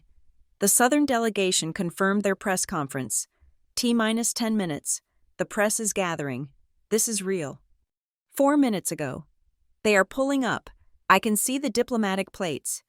ETA 1 minute. He is coming in." 1 minute ago. "He is in the building. He is in the lobby asking for you." My blood ran cold. In the building. I stood up, pushing my chair back. The scrape of its legs on the parquet floor was sharp, but the music covered the sound. I needed to see. I needed air. I didn't go toward the kitchen. I moved to the side, to a set of tall, heavy glass doors I had noticed earlier. They led to a small, wrought iron Juliet balcony, overlooking the hotel's grand circular driveway. I pushed the heavy brass bar and stepped out. The damp, cold November air hit my face. It smelled like rain and car exhaust. The ballroom music was a faint, muffled thump, thump, thump behind the glass. I looked down. My mind had been bracing for it, but the reality was still a shock. The entire front curve of the hotel was a fortress. The normal flow of taxis and town cars was gone, blocked by a phalanx of hotel security. In the fire lane, parked at sharp, aggressive angles, were 6 identical, gleaming black SUVs. They were the armored diplomatic models, windows tinted to opacity, engines idling, their unblinking hazard lights casting rhythmic orange flashes on the wet pavement. A 7th car, a black sedan with a small diplomatic flag on the fender, was parked directly in front of the main doors. Men in dark, severe suits were fanning out from the vehicles. Each had the same coiled, translucent wire disappearing into his ear. They were speaking into their wrists, their faces grim, their eyes scanning the windows, the roofline, and the street. The hotel's valet team was clustered by their kiosk, looking utterly useless and terrified. The hotel's general manager, A man I recognized from D.C. society pages was standing on the front steps, wringing his hands, trying to speak to a man who looked like he was carved from granite. The security man did not look at him. He simply shook his head, spoke into his wrist, and pointed toward the ballroom wing. This was not a late-arriving wedding guest. This was a state visit, executed with the speed and precision of a military extraction. I backed away from the railing, my hand flat against the cold stone. I stepped back inside. The ballroom felt surreal. The waltz was playing. People were laughing, sipping champagne. Aubrey and James were spinning slowly in their spotlight, a perfect portrait of oblivious joy. But the room's atmosphere had fractured. Near the grand, arched entrance, the hotel's own security staff, the men in the sharp blazers, were no longer relaxed. They were clustered, talking urgently into their radios. They were looking at the main doors, their expressions a mix of panic and confusion. A few guests near the entrance had noticed. I saw a man, one of the Caraway executives, lean over to his wife. "What's all the security for?" he murmured. She whispered back, "Must be a high-profile guest arriving late. Maybe the vice president?" I had maybe 1 minute, 2, at most, before the two worlds collided. My first instinct, a deep, primal, stupid instinct, was to protect her, to warn her. She was my mother. I pulled out my phone and hit her speed dial number. Across the room, through the forest of dancing couples, I saw her. She was standing near the head table, accepting congratulations from a congressman. She was laughing, her face flushed with her triumph. I watched as she pulled her small, glittering clutch from under her arm. She glanced at the screen. She saw my name. With a look of pure, unadulterated annoyance, she pressed the decline button, silencing the call. She didn't even look up. She just snuffed me out, then turned back to the congressman, her smile snapping perfectly back into place. She had declined me. My fingers were trembling, but not with fear, with rage. Fine. I tried Aubrey. I sent a text, my thumbs flying, the words sharp and clear. "Aubrey, urgent. You have a major unscheduled guest arriving, a diplomatic delegation. You need to tell Mom, now." I watched the dance floor. Aubrey was wrapped in James's arms, her head on his shoulder, smiling for a nearby camera. A few seconds later, I saw her move, reaching into her groom's tuxedo pocket to retrieve her own phone. She glanced at it, mid-waltz. Her smile faltered. I saw her brow furrow in irritation. She was still dancing as she typed a one-handed reply. My phone buzzed in my hand. I read the message. "We'll talk later. Stop trying to make tonight about you." I stared at the words. Stop trying to make this about you. I looked up. I was standing in the main, brightly lit corridor, just outside the ballroom doors. The music pulsed from one side. From the other, down the long, marble-floored hall that led to the lobby, I heard them. It was not the sound of guests. It was the sound of purpose. Heavy, measured footsteps on the marble, the click of a radio, a low, clipped, non-American accent giving a command. I was at a crossroads. I had a choice. I could walk down that long hall right now. I could intercept them before they reached the ballroom. I could meet the Prime Minister in the hallway, apologize profusely for the location, and steer him into one of the hotel's private meeting rooms. I could handle this. I could contain it. I could be the professional. I could keep my two worlds from shattering each other. I could spare my family the public humiliation. I could be the good, quiet, responsible daughter one more time. I could absorb the awkwardness, the confusion, the fallout, all by myself. I could hide. Or I could do nothing. I could stand here, and I could let him walk through those doors. I pictured the scene, my mother, turning, expecting another senator, another donor. Her face, when she saw a head of state, flanked by foreign security, her confusion, her sudden, delighted rush to claim him, to assume he was there for her, a surprise testament to her new Caraway status. And then, the moment of impact, the moment she would realize he was not there for her. He was not there for the Caraways. He was there for the unemployed one. He was there for the daughter she had just publicly shamed and hidden by the kitchen. The thought was not just appealing. It felt righteous. It felt like the truth. Finally arriving, in an armored car. My phone vibrated one last time, a new text from Jenna. Media is on the move. A reporter from the Post just texted me. Why is PM Clark's motorcade at the Jefferson Grand? This is leaking. They will be there in 5. The pressure tripled. This was no longer just about my family. This was about the summit. This was about a global trade crisis. My professional ethics screamed at me, control the situation. Do not let a multi-billion-dollar negotiation become a personal spectacle. My duty was to the data, to the agreement, to the millions of jobs hanging in the balance. But this was the situation. I had told them where I would be. I had begged for this one night, and in return, I had been branded a failure and put in a closet. My mother was the one who had turned this ballroom into a theater of my humiliation. She had chosen the stage. She had set the lighting. She had written the script and delivered the monologue. It was not my job to burn the evidence to protect her. The footsteps were closer. I could hear a distinct, low, male voice. Secure the ballroom entrance. Principal is 30 seconds out. I made my decision. I did not walk down the hall. I did not try to stop them. I turned, pulled open the heavy, brass-handled ballroom door, and walked back inside. The heat and sound of the party washed over me. The band was playing a slow, sentimental ballad. The dance floor was full. I walked past the dancers. I walked past the bars, where guests were laughing, ordering cocktails, completely oblivious.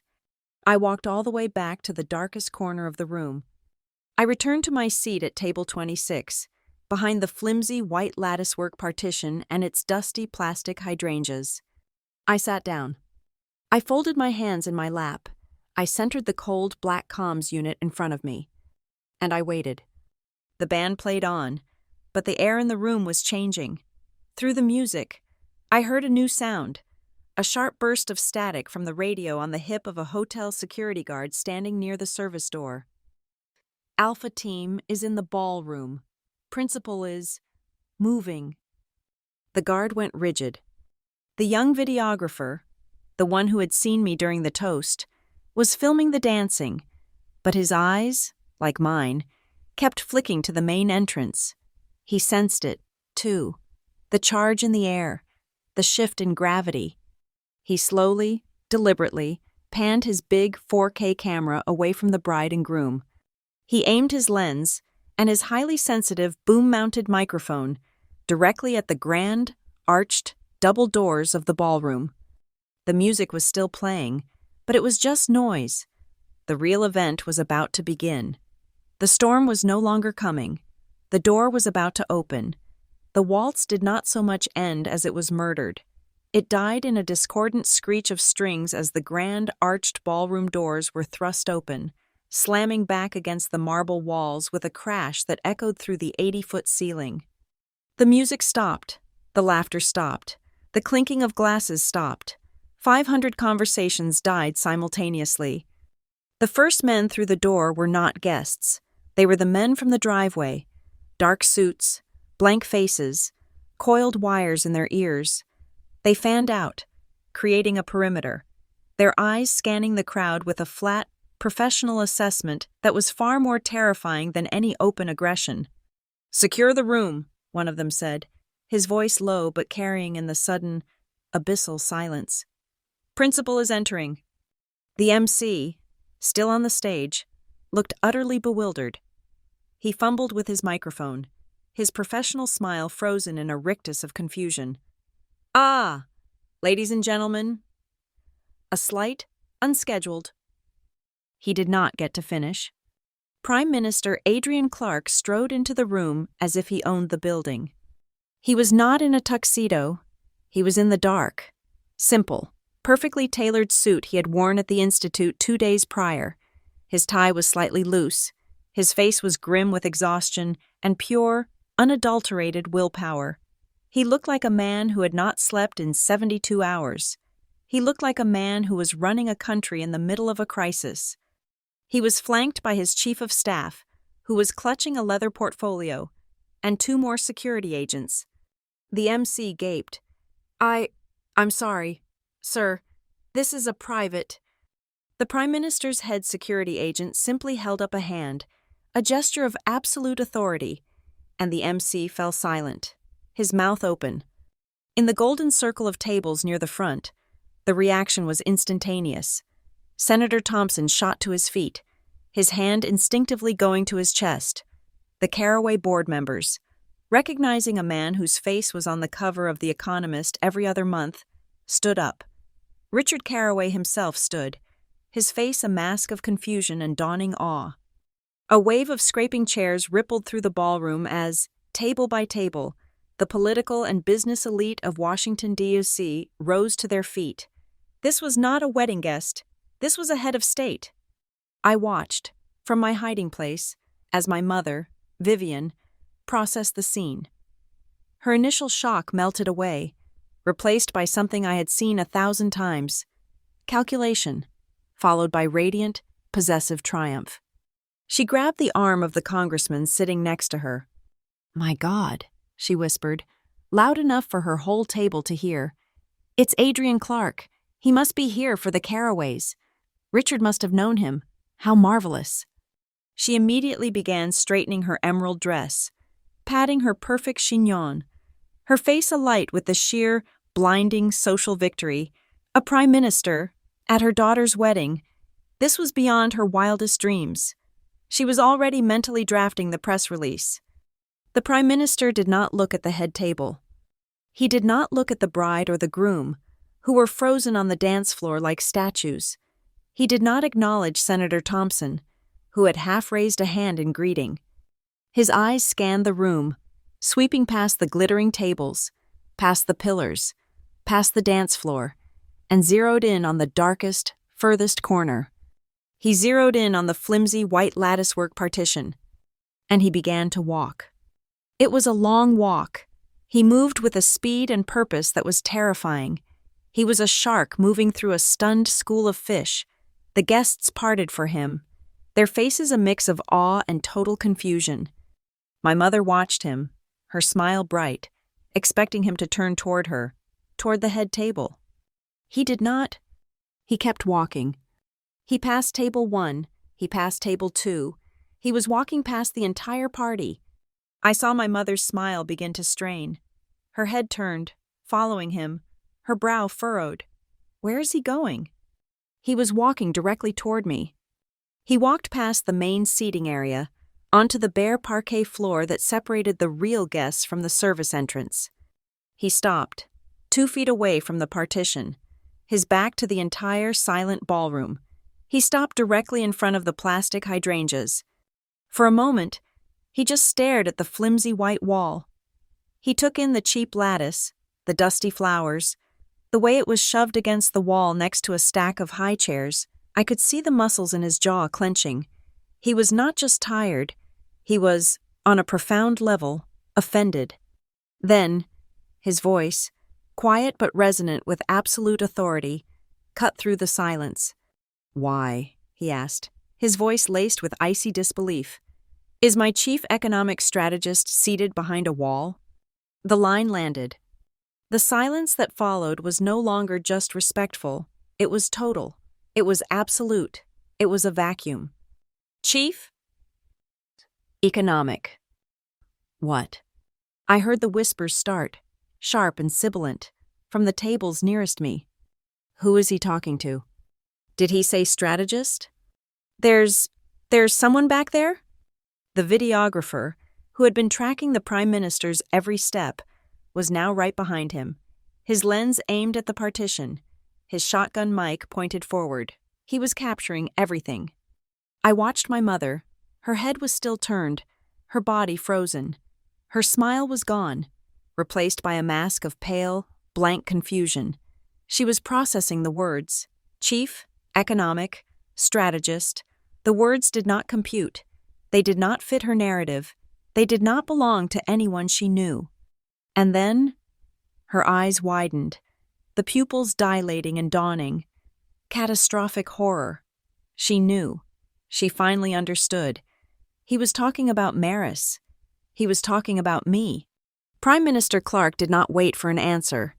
With a gesture of pure, unadulterated impatience, he reached out, grabbed the edge of the latticework partition, and pulled it aside. The partition scraped loudly on the floor, a sound like a scream, and I was revealed. There I sat, alone at table 26, the unemployed one, the failure, the girl in the simple blue dress, sitting on a cold metal chair, my hands resting calmly on the black, encrypted comms unit. The spotlight from the videographer's camera hit me, blindingly bright. 500 pairs of eyes, 500 astonished, disbelieving, silent faces, all turned, all staring. I did not flinch. I did not look at my mother. I simply looked up, my eyes sad but steady, at the Prime Minister. "Sir," I said, my voice quiet but clear. He ignored my greeting. He was too angry. He pointed at the comms unit on my table. "Did you get the data?" "I did," I said. "The Southern delegation is bluffing. Their manufacturing index is already in freefall." "I know," he snapped, "because they are at the summit building right now, refusing to speak to anyone but the architect of the framework." He turned, just slightly, so his voice would carry. He was no longer speaking to me. He was speaking to the room. He was speaking to the senators, the CEOs, the Caraways, and the woman in the emerald dress. His voice was loud now, sharp with the urgency of a global crisis. "Dr. Maris Dalton," he announced, "has been leading the framework that may or may not prevent a multi-billion-dollar trade collapse tonight. I need her. I need her now." Dr. Maris Dalton. The name echoed in the vast, silent room. I saw Senator Thompson's jaw drop. I saw Richard Caraway, the man whose company was, at that very second, bleeding cash, go sheet white, his eyes locking on me with a terrifying, desperate intensity. My mother. My mother looked like she had been shot. She was gray. Her hand was at her throat, her mouth open, but no sound was coming out. The Prime Minister's gaze dropped. He saw the table. He saw the single, cheap fork. He saw the unlit candle. And then, his eyes found the small, discreet paper sign on a metal stand, placed there by the service staff. He leaned down to read it. Table 26, overflow. He stared at the words for a long, lethal second. He looked up, not at me, but at the stunned, glittering crowd. He looked at my mother, at my sister, at the whole curated performance. He shook his head, his voice dripping with a contempt so profound it was almost elegant. "This," he said, his voice a low, lethal weapon, "is how you seat the person holding your entire economic future together?" He didn't wait for an answer. He looked back at me, his face all business. "Doctor, we are leaving. The car is downstairs. The Southern delegation is waiting. We have less than an hour to save this deal." He extended his hand. I stood up. I picked up the comms unit and my small evening bag, leaving my half-eaten, cold scallop and the embossed, useless wedding program behind. I put my hand in his, and as he turned to lead me out, every eye in the room followed. Aubrey, on the dance floor, was a statue of white lace, her hand over her mouth, her eyes wide, staring at me as if she had never seen me before in her life. And my mother, she was still frozen, her hand at her throat. She looked small and old and utterly, totally destroyed. The guests who, an hour ago, had looked at me with pity, or worse, had not looked at me at all, were now pressed forward, their bodies straining, desperate to get a look at the failure who was, at that moment, the only person in the room who mattered. The Prime Minister's hand was firm and warm. His grip was not a polite courtesy. It was an anchor, pulling me from the cold, shadowy world of Table 26 and back into reality. "Doctor, we have less than an hour," he said again, his voice sharp and low, meant only for me, but in the tomb-like silence of the ballroom, it carried, The other ministers are on a secure channel. They are waiting for your scenarios. Not Ben's, not Jenna's, yours." He turned, and I was with him. We began the long walk back. It was like moving through water. Every guest was a statue. Their heads turned, their mouths open. The only sound in the entire vast ballroom was the click of my heels on the parquet floor and the sharp, angry scrape of the partition as a security agent pushed it completely out of the way, as if clearing a piece of trash from our path. A wave of sound rippled behind this silence. It was the sound of a dawning, frantic realization. "Did he say Dr. Dalton?" a man at table 4 whispered, his voice unnervingly clear. "Who is she? What is she?" "My God. Get your phone. Google it. Maris Dalton. Dalton. I saw them. In the glittering, dim light. I saw the blue-white glow of a dozen smartphone screens illuminating shocked faces. I saw Senator Thompson's aide furiously typing, his eyes wide. "Holy," the aide muttered, shoving his phone in the senator's face. "Sir, look, she's not just a strategist. She's the strategist, North Atlantic Policy Institute. She's the architect of the entire tariff framework, the one the Journal has been writing about for 6 months." The senator's face, which had been pale with confusion, turned a deep, unhealthy red. He had been charming my mother, listening to her dismiss me, while I was the very person whose work his entire state economy depended on. He looked ill. In the far corner of the ballroom, above the now silent bar, a large flat-screen television had been playing a muted, pointless slideshow of Aubrey and James. As we walked, the screen flickered. A hotel staffer, clearly panicking, must have switched the input. The screen flashed to a live, muted cable news broadcast. It didn't need sound. The bright red chyron at the bottom of the screen told the entire story. Breaking news. Trans-American trade talks at risk as key partner delegation walks out. And a moment later, the subline scrolled across the screen. PM Clark in D.C. for emergency summit, reportedly seeking advice from key U.S. strategist. Every head that saw the screen snapped back to me. They were connecting the dots in real time. The abstract key U.S. strategist was the unemployed one who had been hidden by the kitchen. But the most profound reaction was not from a senator. It was from the head table. Richard Carraway, my new father-in-law, the patriarch of the logistics empire, had seen the TV. He had heard the whispers. He knew what a trade collapse meant, not as a headline, but in dollars and cents. In his dollars and cents. He grabbed his son, James, the groom, by the arm. His grip was so tight I saw James wince. "The deal," Carraway whispered, his voice a hoarse, panicked rasp. "It's that deal. The tariff framework. If that deal dies, if it dies tonight." He did the math in his head, and I could see the blood drain from his face, leaving a grayish, sweaty sheen. He looked at his son, his eyes wild with terror. "We're bleeding billions. Billions. The leverage we took. We're exposed. The entire fleet is exposed." Then, Richard Carraway looked at me. It was a look I had never received from a man like him. It was not polite interest. It was not social appraisal. It was raw, primal, desperate respect. It was the look of a drowning man seeing the only piece of driftwood in the ocean. He looked at me as if I were God. We were halfway to the door when a voice, high-pitched and trembling with a desperate attempt at civility, cut through the air. "Prime Minister!" My mother. She had unfrozen. She was moving, half walking, half running, her emerald dress tangling in her heels, her face a grotesque mask of a smile, her eyes wide with terror. "Prime Minister Clark, please." She reached us, her hand fluttering out, almost grabbing his arm before his security detail shifted, blocking her path. This is all just a terrible misunderstanding," she stammered, her voice cracking, her gaze flicking between the powerful man in front of her and the daughter she had just disowned. She laughed, a sound like breaking glass. "Maris, Maris is just our little academic. You know how it is.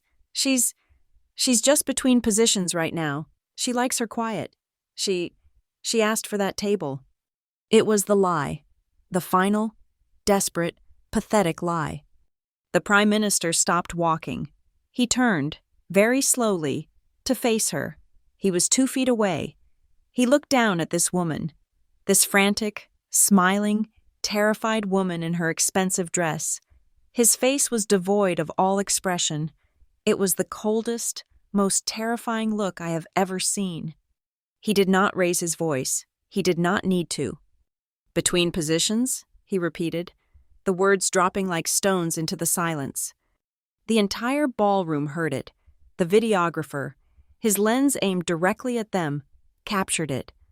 "Madam," the Prime Minister said, "your daughter has been in every key economic briefing with me and my cabinet for the last 6 months.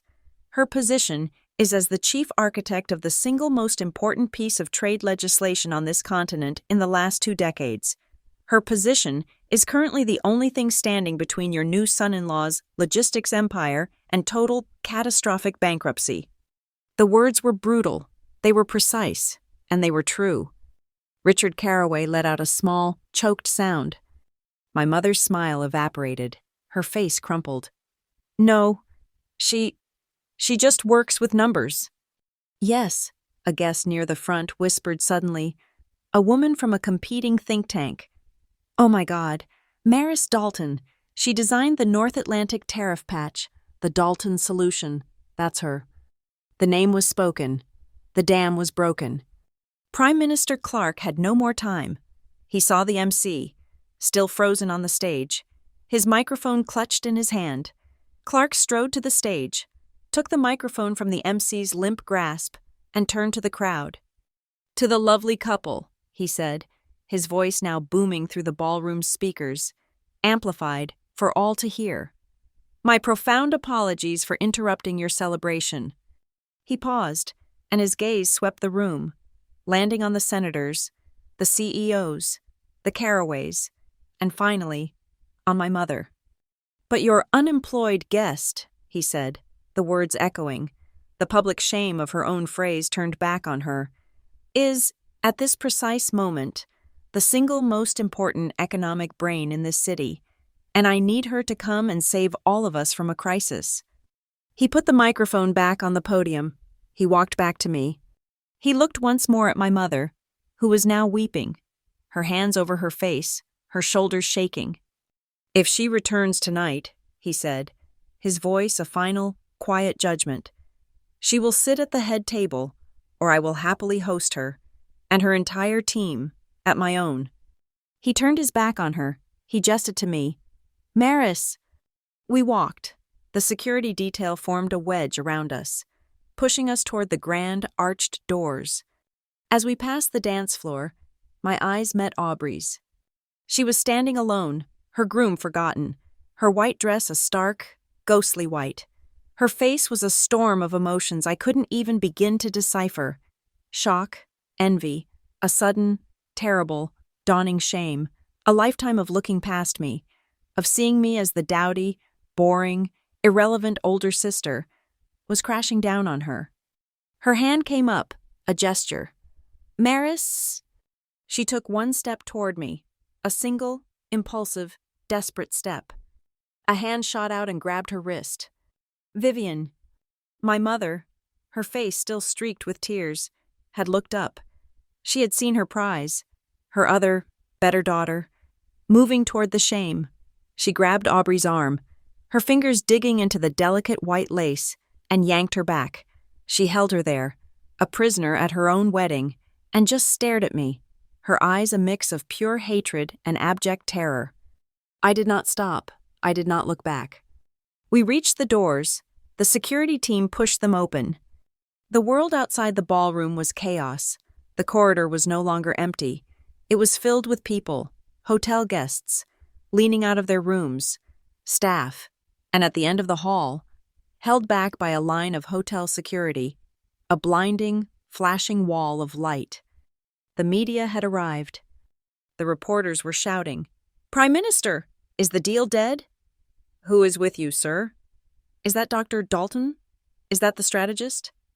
The flashes were blinding, turning the hallway into a strobing, surreal tunnel. My security detail pushed forward, shielding me, their bodies forming a protective wall.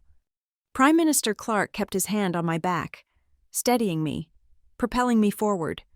I walked through the wall of light. I walked through the shouts. I felt, for the first time in my 32 years, the ground solid beneath my feet. I was not invisible.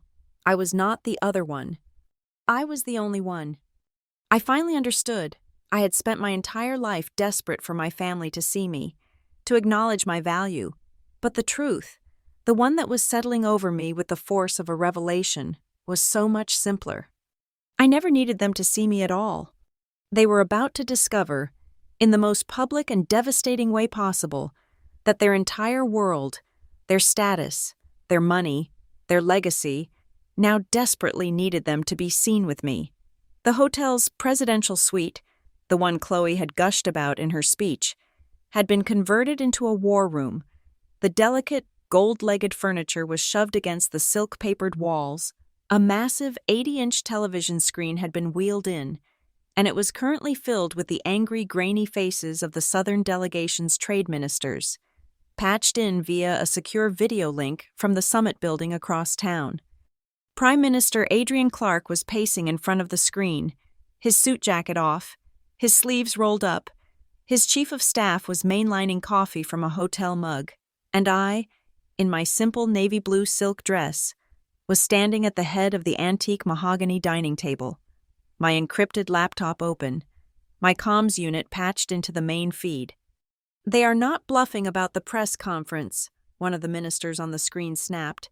"It is in 10 minutes. You have 10 minutes. Dr. Dalton. Or we walk. We are tired of being managed." "I am not managing you, sir," I said, my voice perfectly calm, cutting through the tense, stale air of the suite. I felt the familiar, cold focus settle over me, the ballroom, my mother, the plastic hydrangeas. It was all a distant, ridiculous dream. This was real. "I am presenting the facts," I continued, clicking a key to share my screen. "You are threatening to walk over the Section 4B tariff harmonization. As of 9 p.m., when the futures market closed, your top 5 manufacturing stocks had lost a combined $40 billion in value. Your currency has already dropped 2 full points against the dollar. You are not just walking. You are leaping off a cliff and claiming you can fly." The room was silent. Clark stopped pacing and watched me, a small, grim flicker of a smile on his face. "You don't want a concession," I said. "You want a victory. You need to go to your press and say you won something. So here it is, Scenario B." I brought up a new screen, a flurry of data. "You will agree to the Section 4B harmonization, as written. In return, I am authorized by the Prime Minister to immediately release the infrastructure credits from Section 9. Not in 3 years. Now, we will sign the order tonight. You get to announce a $10 billion infrastructure investment for your southern ports. You look like heroes. The market stabilizes. We all get what we want."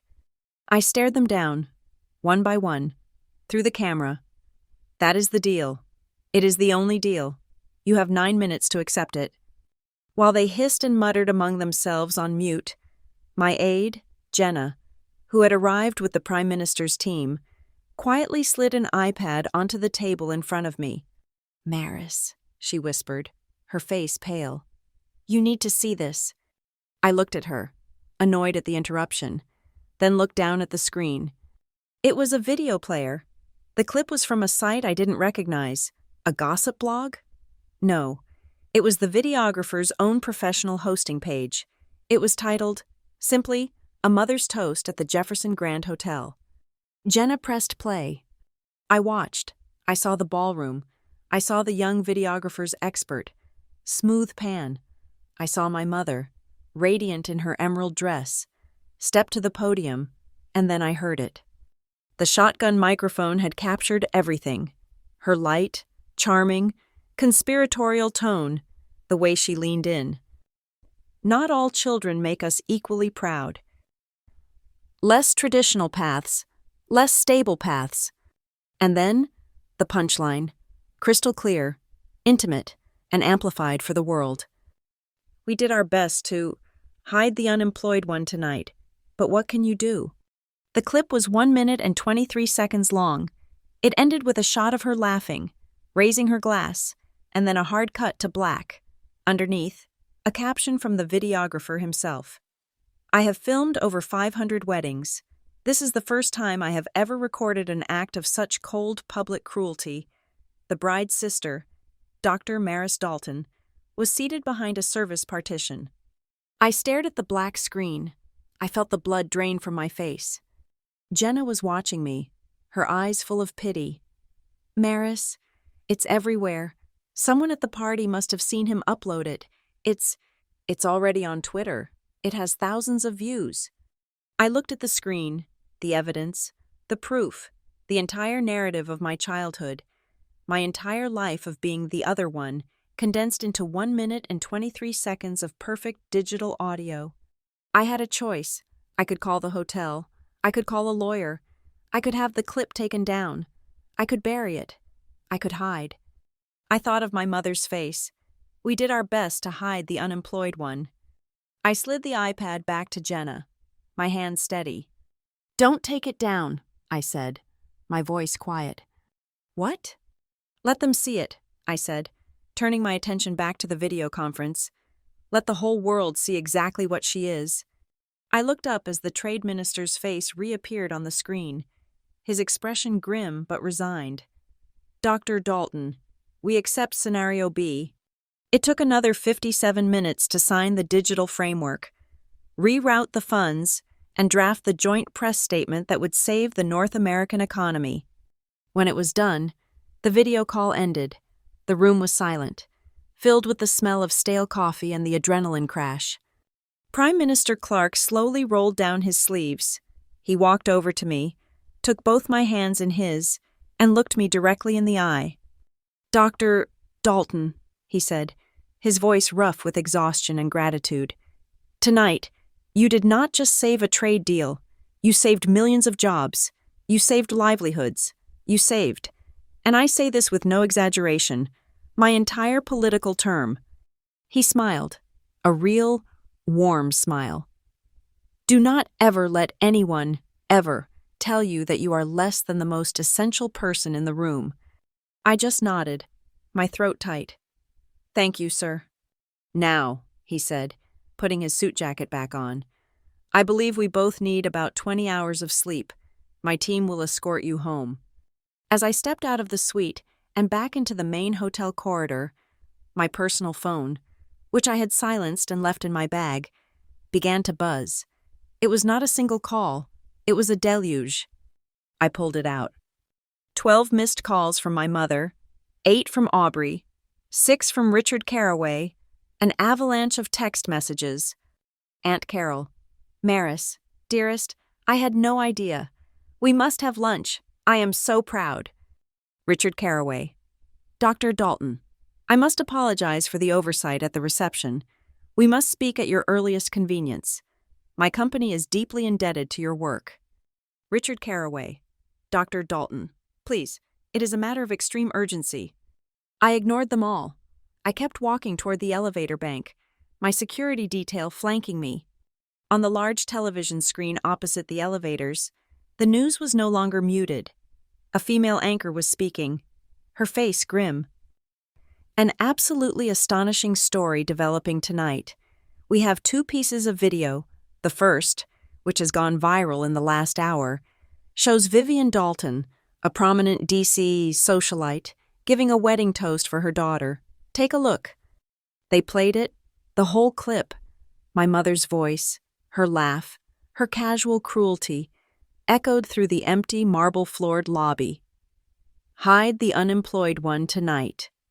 An unbelievable moment, the anchor continued, made all the more shocking by this. The screen cut to new footage, a shaky handheld video of the ballroom entrance, shot by a wedding guest.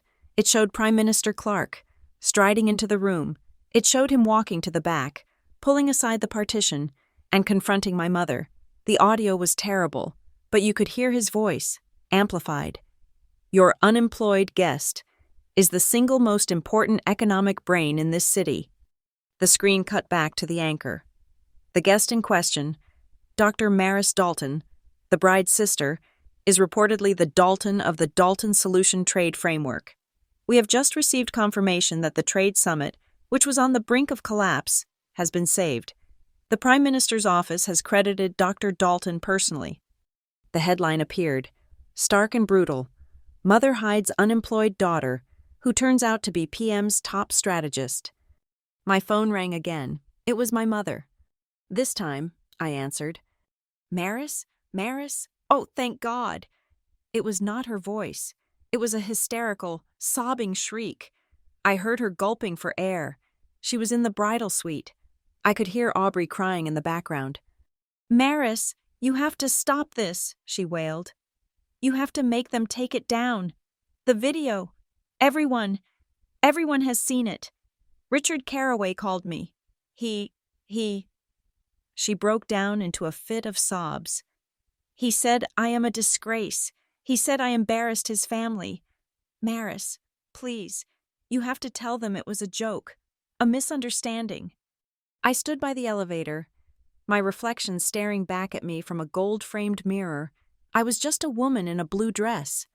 Why would I do that, Mother? I asked, my voice perfectly, terrifyingly calm. Because I'm your mother. Because it's a mistake. I didn't know. I didn't know you were that important. The words hung in the air, the final, damning confession. That's the problem, isn't it?